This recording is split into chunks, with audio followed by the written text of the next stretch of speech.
Why baby's cold is not improving? Point 1 is viral infection. Most colds in babies are caused by viral infections. Medicine only reduces symptoms and does not cure the virus immediately. Point 2 is crawling on a cold floor. If a baby crawls or plays on a cold floor, cold symptoms may take longer to improve. Now third is frequent bathing. If a baby has a cold, avoid giving frequent baths.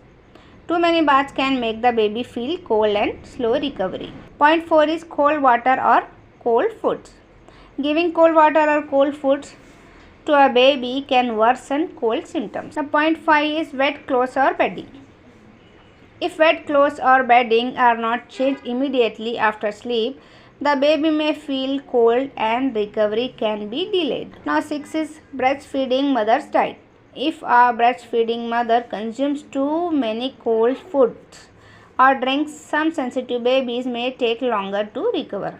Now point 7 is sick mother or caregiver. If the mother or anyone who frequently carries the baby has a cold, the infection can spread to the baby and delay recovery. Now point 8 is blocked nose. A blocked nose makes breathing and feeding difficult, which can slow down recovery. Now 9 is low immunity. Babies have an immature immune system, so they need more time to fight infections. Now 10 is sucking dusty toys or dirty objects. If a baby sucks dusty toys or puts dirty objects in the mouth, germs can enter the body and the cold may not improve. Now 11 is playing too long in water. If a baby plays in water for a long time, the baby may feel cold and cold symptoms can worsen.